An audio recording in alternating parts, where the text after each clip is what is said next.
Welcome to Same Surgeon, Different Light. This is part of the Society of Thoracic Surgeons Surgical Hot Topics podcast. My name is Sherry Erkman, and together with Sara Pereira, we will meet cardiothoracic surgeons from across the spectrum of our rich community. We'll learn about backstories, career challenges, and what makes each cardiothoracic surgeon unique and valued. The opinions expressed in this podcast are those of the participants and do not necessarily reflect the views of the Society of Thoracic Surgeons.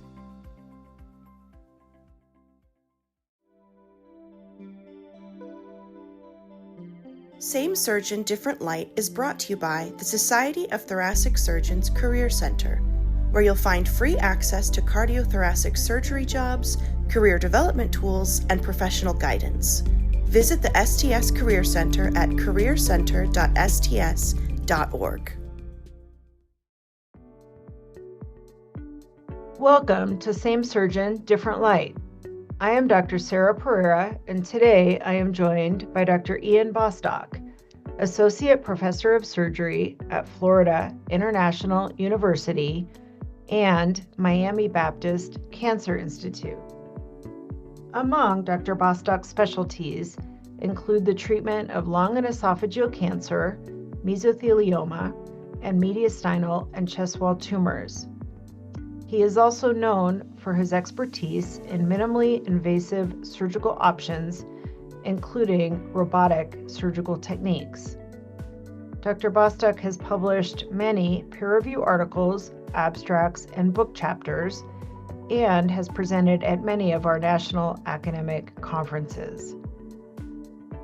On today's podcast, we will learn about Dr. Bostock's childhood in Mexico, his journey navigating the U.S. healthcare system, his initial desire to become a transplant surgeon, how a chance encounter at Starbucks factored into his path to become a thoracic surgeon, and why he and his family recently chose to relocate to Miami, Florida.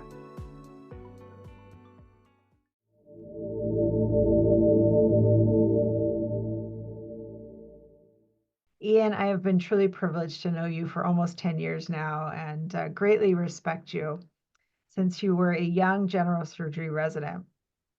You've now become a highly successful and respected faculty member at MUSC, and now I am sure at Miami Baptist, and certainly an accomplished leader in our STS community. I wanted to start with your childhood background and then get into how you navigated the healthcare system in the United States. So tell me a little bit about your background growing up in Mexico and what your parents think of your career selection. Yeah. As you mentioned, I grew up in Mexico City. That's where I was my entire life, including medical school. You know, nobody in my family really is in medicine. Everybody's either an engineer or a lawyer. And I've always been a little bit of like the odd person in the group. So I made a different career choice. One that everybody was like, really? You're going to be a doctor? My dad thought I was going to be like a journalist, or he even thought that I was going to be an artist. I don't know. I've been always a little bit different than the rest of the crowd. But anyways, I decided to do medicine. And I did medicine in Mexico City. I went to Anáhuac University, which is in Mexico City proper. Really, as to why I went into medicine, I don't know. I always felt a calling towards biology and science, and I liked manual things from the beginning. I never really went into it thinking I'm going to be a surgeon for sure, but I knew that I liked the intricacies of, like, I remember being pretty good at painting and kind of like arts and crafts things and using my hands, but it wasn't like the typical, like, oh, I was a woodworker, therefore I became an orthopedic doctor type of thing. I don't know. It just kind of happened organically. But when I was in med school, I kind of felt, at least where I was in Mexico, that I felt like I wanted to have both an impactful career in medicine, but I also wanted to contribute in research and kind of become an expert at a particular thing. And I felt like I couldn't do that where I was.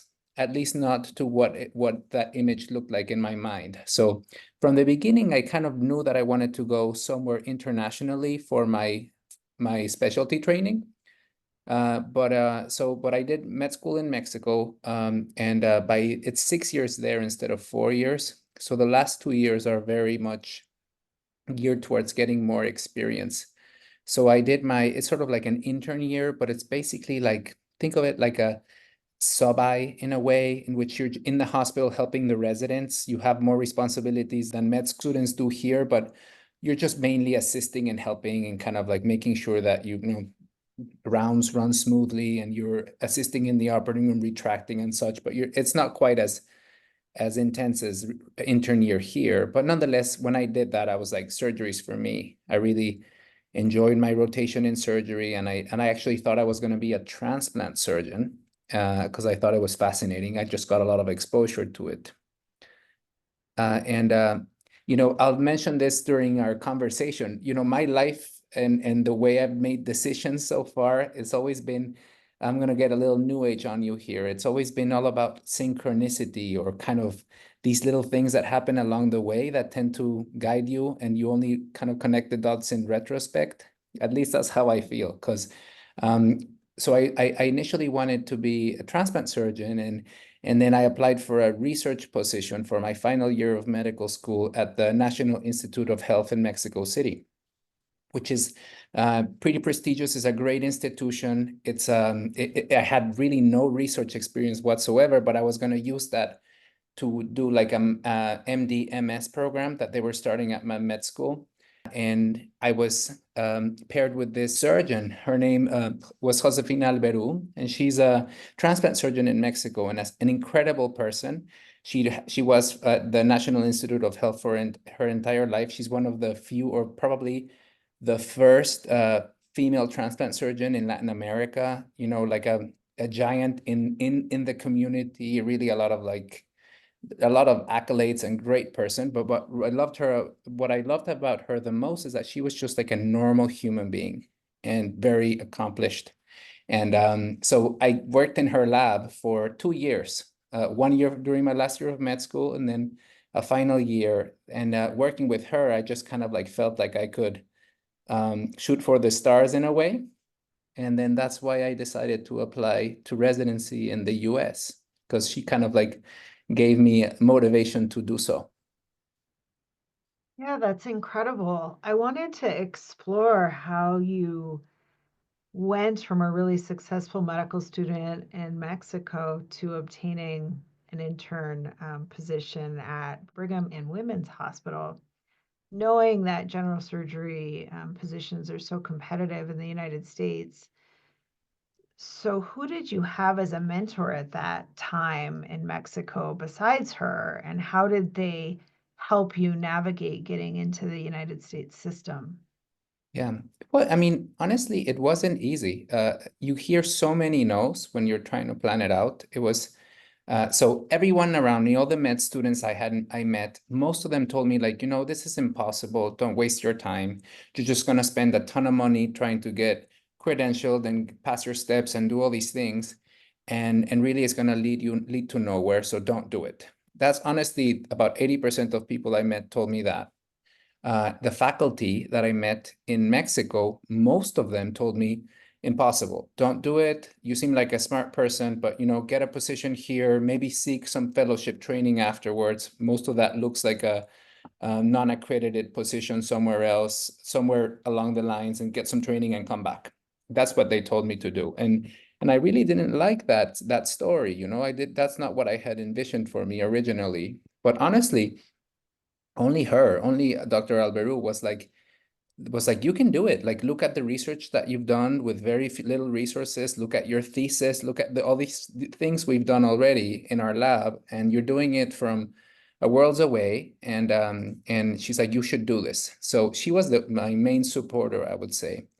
And we had this really neat study we were doing for renal transplant recipients in Mexico. And I mentioned a little bit of background on this because it was one of those things where like I had to play both biologist and doctor and intern and like all these things. This project before I got there had funding but had no help. So I had to learn how to do flow cytometry and call the patients over and draw blood samples and do all these things to kind of keep these research alive. And the results were super interesting, and they got accepted as a presentation or an oral presentation at the American Transplant Congress in Boston. So Dr. Alberu and I went to present our work, but for me, like, it was gargantual, like I went from not knowing anything to like physically processing the blood samples myself, doing all these things. So I felt was so proud of that project. And I was getting my application ready to come to the States, and she was like my main person. Really, no one else had really written me letters. It was her. And we were standing in line at Starbucks in Boston, ready to go after we had presented that research paper. And the person that was in front of us was a transplant surgeon she knew from the Brigham. So she literally tapped him on the shoulder and said, "Hey, Dr. Tanius, this is my protege, whatever." She said great things about me. She said, like, you really can't pass on the opportunity to train him. He's going to apply to the Brigham in just a few months. Please help him get an interview.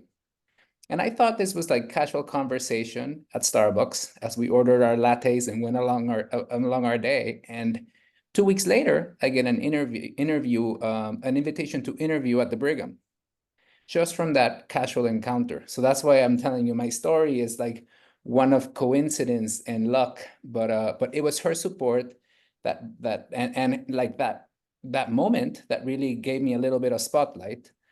Not to say that I hadn't worked hard up to that point and earned that interview, but it was luck. And then so I ended up going to do a sub-I at Emory University because I just thought that was a good place. I really had done my research. I thought it would be a great program to train in. So I ended up going to Emory, where I got most of my letters and applied for residency.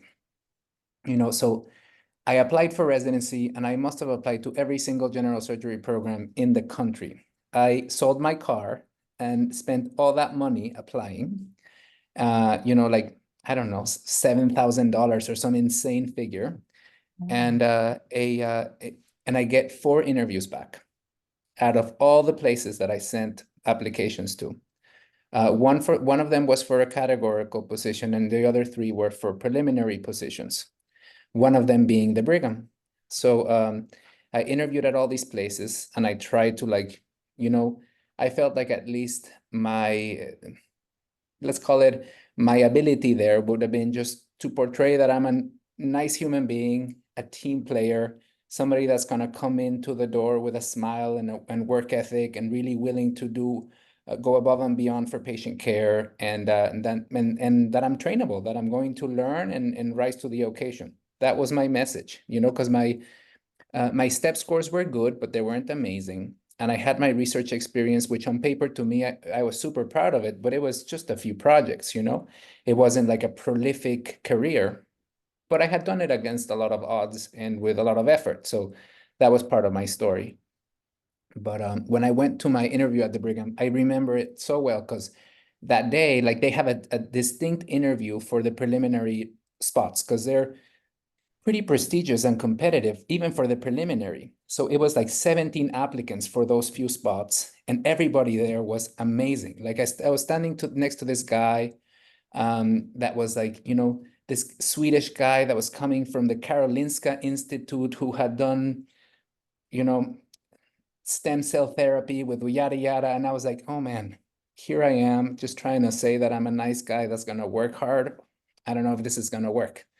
But you try to put your best foot forward and to try to make the people that are interviewing you understand what you can bring to the team, right? So I immediately, I remember calling my wife after the interview, and I said, this is top-notch place. I loved it. It's like my dream would be to come here, but no way. I mean, the competition is just fierce. Everybody there was twice as qualified as I am. Whatever.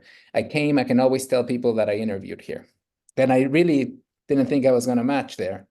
And then, of course, that's what happened. But I mean, I was so surprised.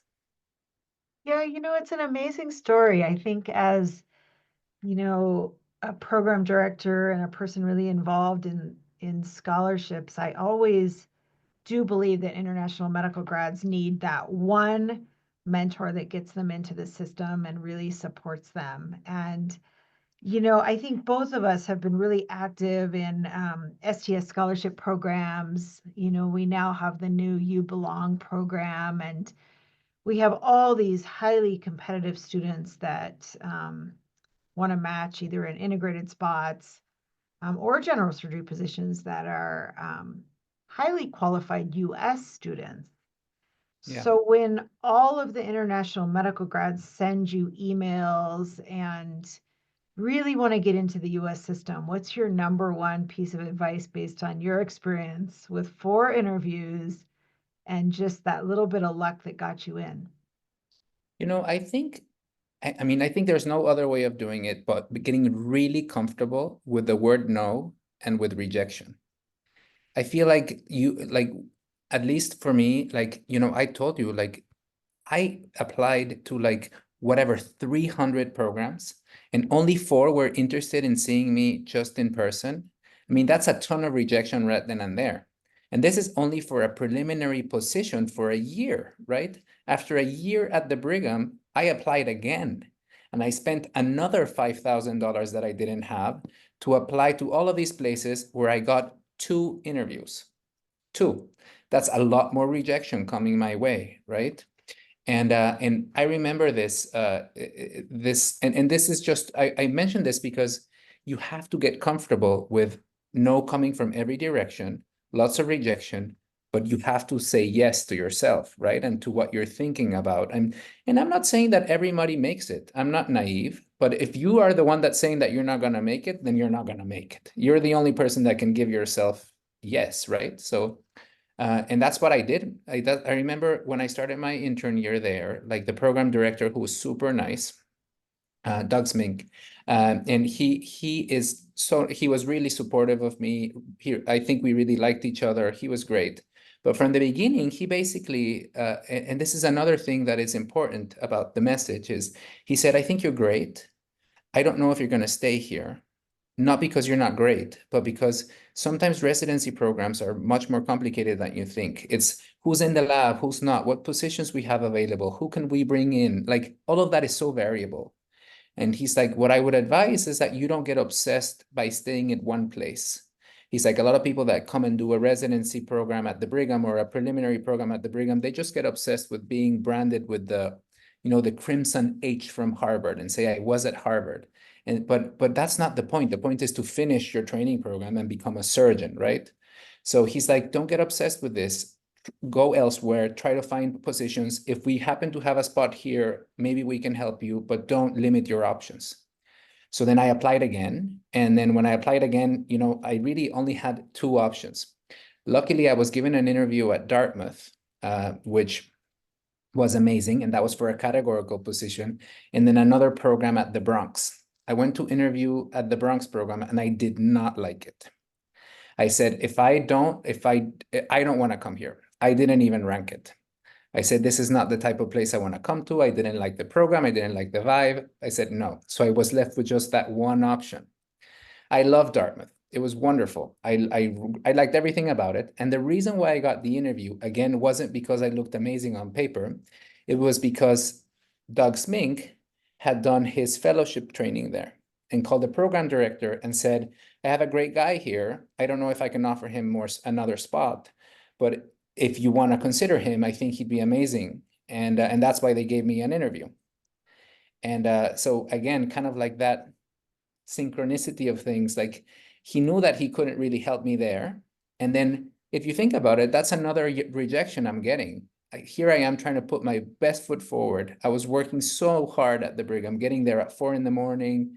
I got great AppSite scores. I studied every night. I did my best. And they still were like, we may not have a spot for you. You've got to find it somewhere else. And it's keeping that light on, right? Keeping that motivation on that's difficult in this process. Because those first few years where you don't have anything for certain and I could have just as easily not gotten anything, and that's the end of the road for me. And that's hard. It takes a lot of mental fortitude. So that's what I tell the med students or people that reach out to me, I say, you got to be strong in what you believe in, and be strong in your commitment to this goal, because it's not easy. And my story is actually pretty straightforward, because then I matched at Dartmouth, which was an amazing opportunity. Another door opened, and I enjoyed every bit of it. And I was a categorical resident, and everything was great, but I could have had that no again. And then you have to be nimble, and a lot of residents go and they hop between programs around the country to try to get through the first few years and secure a categorical spot and be really flexible and ready to jump at a position at a moment's notice, which is also very hard to do.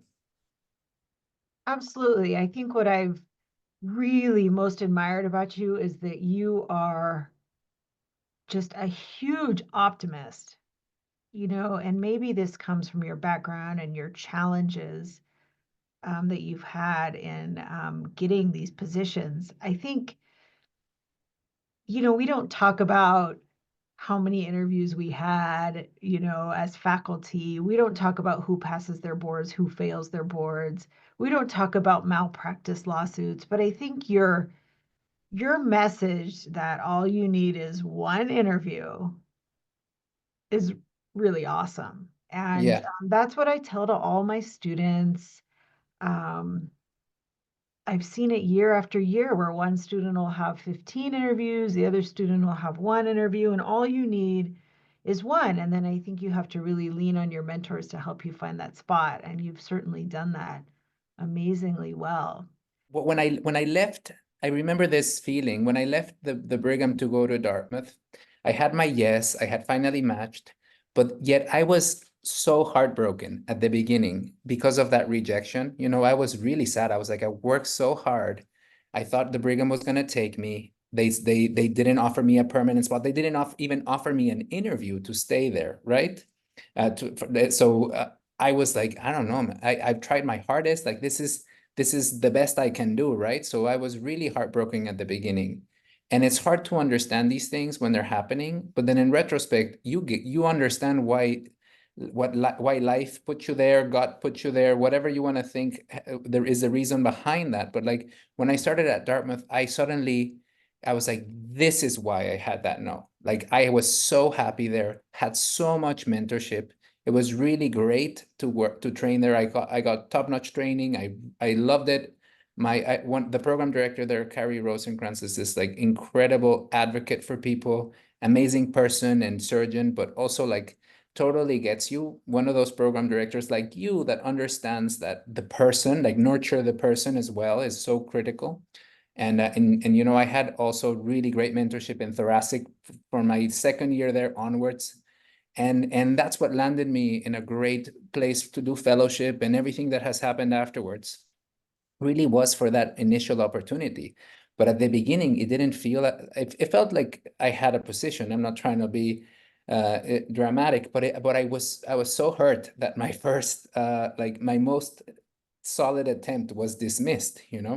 But that's life, and you just gotta roll with the punches. And then suddenly I was really grateful for it once I understood. Did you have that one aha moment as a general surgery resident wanting to do renal transplant when you said, oh no, I've got to be a thoracic surgeon? Yeah. So we had a weird way of structuring call when I was a resident there, that the PGY2 would be like the call person at night. And we had a new thoracic surgeon, David Finley, who was my mentor through all my residency program. He's awesome. He used to be at Memorial Sloan Kettering, and then he's now the chief at Dartmouth. He has been since that time. But he came by himself. So before he recruited his team and everything, he was just kind of like this solo thoracic surgeon there for like 6 or 8 months. And it happened to be my long stretch of nights, and I kept calling him every night with all these consults, with all these things. And then the PGY4 that was on with me used to cover the trauma surgeries or the big X labs or whatever. So if we had add-ons for thoracic, I would cover them. And I must have done, poor guy, in his first 3 months there, I must have done like 15 cases at night with him. So like we became buddies, and we really like bonded through that. And he was just so great. And my aha moment was during like the surgery that we probably like the least, but I was doing an esophageal perforation case with him. And we're like exposing the distal esophagus and everything looks horrific and the patient is super sick. And I'm like, wow, this is it. This is what I'm gonna do. And he and he totally saw that I was like that I was in, and he took me under his wing. Every opportunity he could give to me, he did. So that really meant a lot to me because no one really had. I think I was his first resident there that really said like, I'm gonna be like you. And I followed through, like the opportunities he would give me, I would make the best of them. And then, and now I just saw him at the STS last year, and it was like such a great reunion. It's a huge hug, I'm sure. Yeah. So it's awesome that you went from Dartmouth to MD Anderson and then were faculty at Medical University of South Carolina. And then recently you've transitioned into a great opportunity in Miami and are able to not only really help the Hispanic community in Florida, but you're able to work with the Miami Cancer Institute. And after all of your moves and various positions that you've had, can you talk about what decision making you and your family kind of talked about in moving to Yeah. Miami? Yeah, I mean, this is a question that's an answer that's pretty layered for me because there's things that I've learned along the way. I'm only a few years into me being an attending, but I've learned a lot of things being both a foreigner and a Latino doctor in this country I'll explain why that makes sense. But when I was in Boston and New Hampshire, all those places have like zero Latinos, at least not in medicine. It just really, I was a lone wolf for all that time. I was totally the odd person out. I had never even met another surgeon that spoke Spanish like me, that sounded like me. My name and my appearance make me look really white, but I don't feel that white and I don't sound like that white. I'm like a Telemundo newscaster, so so I thought maybe Houston would be different, but Houston was very similar in a way that I would see more Latino patients, but no Latino doctors, which was striking to me. Maybe more presence there than the other places, but it really kind of like brought to light for me the fact that only 5% of surgeons around the country come from a Latino background, and that was just like, I didn't think it was going to be that striking until you're in it, until you're suddenly a very lonely person in the group. I had the fortune to go to South Carolina, and MUSC was wonderful. It was a really great job for me. I got a lot of clinical experience. My partners were great. We are friends and colleagues, and there was nothing wrong with the job. I really liked it, and I liked the community. I liked working there. But one thing that became true is that as I went to all these different places around the country, in a way, it didn't matter if it was a perfect community for me or my family. I was chasing the opportunity. I was chasing the objective, right? I told you how I advise people to be really flexible. Well, I was as well, and I didn't even give it a second thought whether I had a community that was going to be a place where I could be long term, where my kids would get any of that Latino influence or anything that was also important for us, right? So in about year 3 of being in South Carolina, my wife and I suddenly said, like, we're really happy here. Life is good. Like the job is good. We had friends. Like the kids are happy. But is this a community where we can stay for the next 10, 15 years without feeling like we're sacrificing part of ourselves? And then, I mean, a lot of that was just a personal decision of why we came to Miami, because I didn't want to change what I do for a living, right? I wanted to still be in a high volume place where I was being challenged and do cases that are difficult and, advanced thoracic oncology, which is my passion, right? But I wanted to be in a place where I felt like my family would still at least be in touch with who we are. And also serving a Hispanic community is really rewarding for me. So a lot of this change has been from a personal perspective. But I mention it in such detail because a lot of the other things I decided to do in these past 11 years, I didn't really take that part into account until now. So my move may feel really random. Like, why would you give up a good opportunity for something similar? But it was more because I felt like this was a better place for my family. Yeah, how's the transition been so far? It's I was talking to a friend of mine. We were co-fellows at MD Anderson, but he was the cardiac guy. And we both were in our first jobs for the first 3 years. And I Mhm. don't think that people talk about this as much or at least I haven't heard people talk about it. But him and I are like very similar in affect, like our personalities are very similar. And he's a super talented cardiac surgeon. And he also chose to leave his job at the same time I did to move to Florida as well. And now he lives in Tampa and now I'm in Miami and we're both going into this like thing together, I guess. And we were talking and we were just mentioning how hard it is to start working in a new place as a surgeon. I think there's this adjustment disorder that happens where I went through a phase of grief for my previous job, second guessing my decision, really finding purpose again, finding my footing again. It's been a lot more challenging than I thought it was going to be. Not because there's anything wrong with my new job. It's just feeling yourself in that space again. It's much more challenging than you'd expect. You think you were just gonna go do cases from one state to another and you're fine, but surgeons are much more complicated than that, I think, or humans are.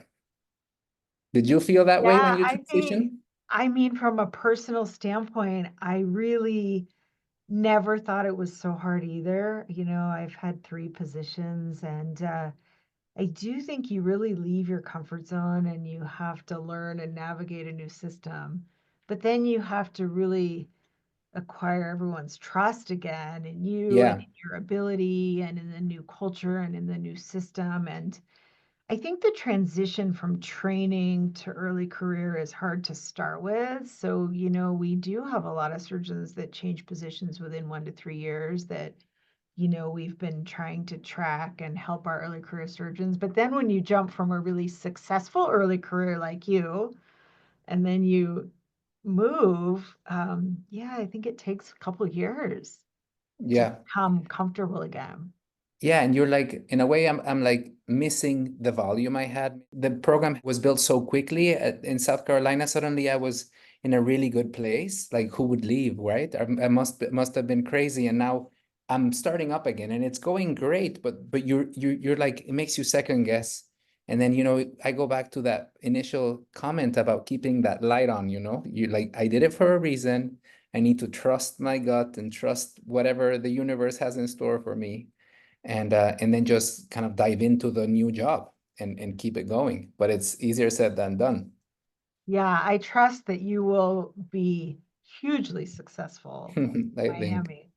I wanted to just cycle back to our shortage of Yes. Hispanic and Latino physicians. And you said that, 5% of physicians overall are Hispanic Latino, but we really don't have the numbers of cardiothoracic surgeons. And just in recent years, I think both of us have tried to become more proactive with forming a Latinos in CT surgery group and trying to organize, social events at our national meetings.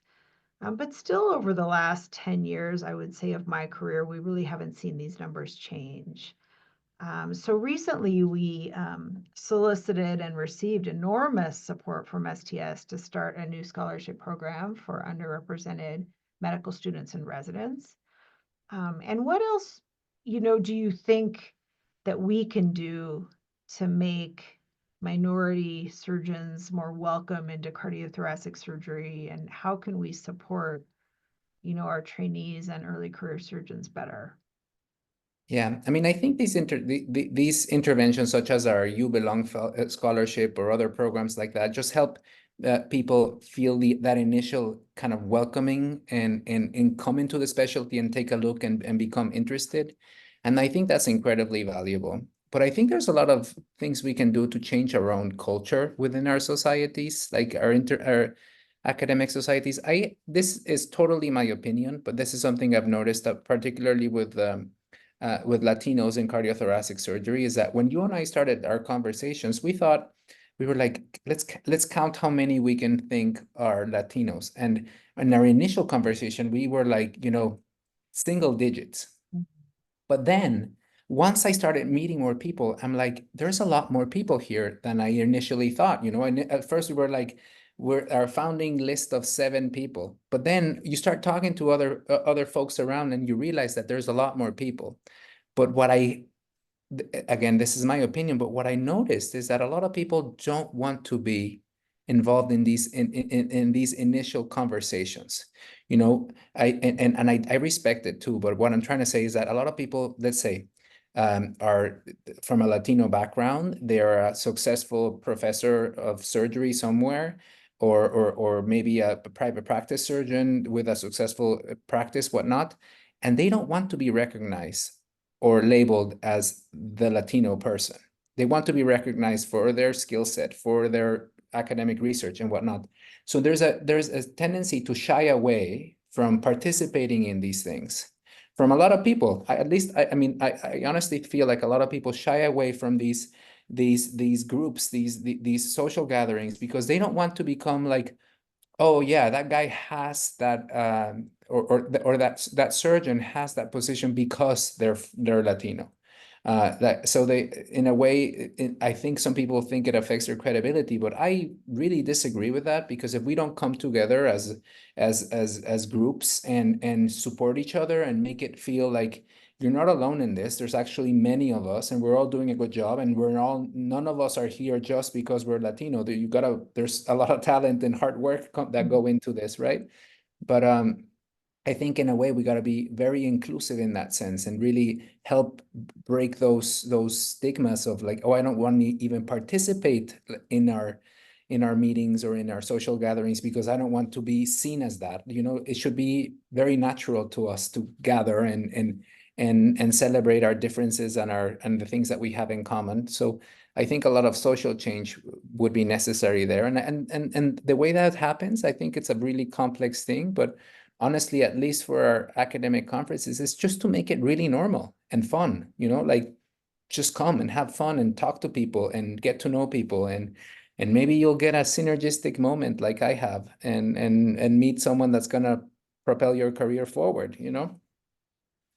Yeah, as we're recording this, I'm looking at my desktop and I have a post-it note from a webinar we had last May for Latinos in CT surgery, and we had about 18 students and residents join us, and I think 6 or 7 faculty.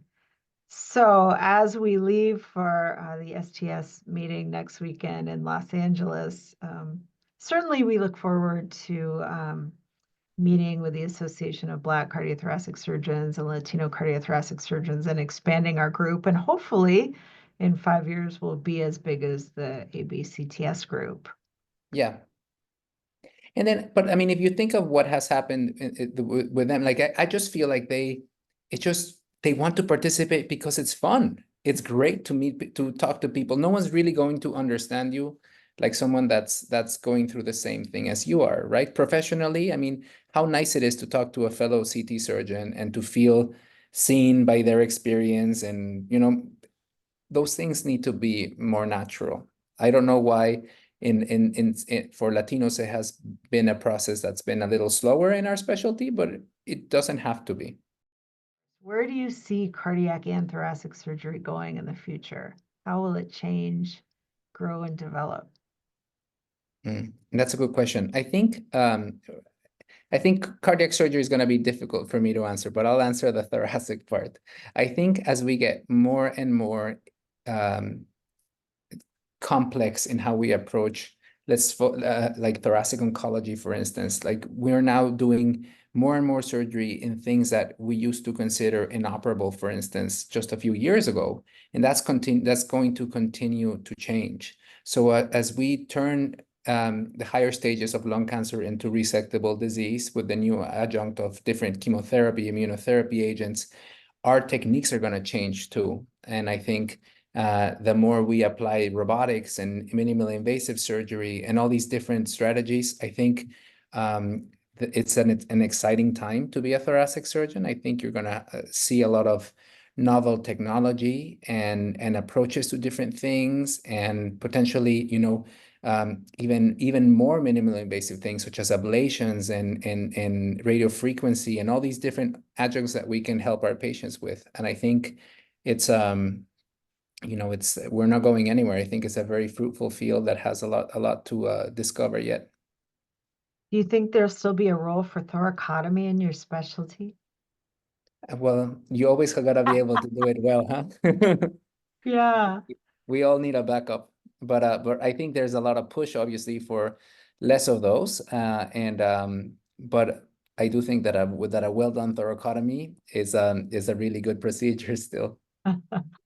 I think back to my training 20 years ago with Dr. Robert Serfolio, right, as we were trying to teach ourselves VATS lobectomies before he hopped on the robotic, bandwagon back in the, really early 2000s. And I'm hoping that 20 years from now, you'll be still working and doing everything through the robot or something better, right? Maybe the robots will continue to evolve with us, I think. We don't know what's going to happen with all these uniportal techniques and different technologies. Once we get different robots into the market, that's going to change things too. Well, Dr. Bostock, it's been a true honor and pleasure to have you on our podcast today. I could talk to you for hours, not only about your background, but just about being such an inspiration to all of us. So thank you for joining Thank you. us. And certainly thanks to the Society of Thoracic Surgeons for hosting our podcast series. Thank you for having me. This was really fun.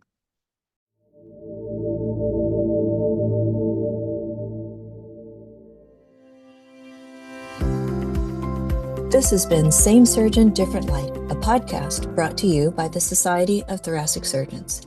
Thank you for listening.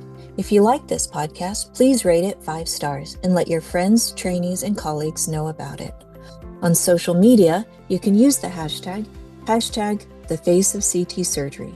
And for more information about the Society of Thoracic Surgeons, you can go online at sts.org.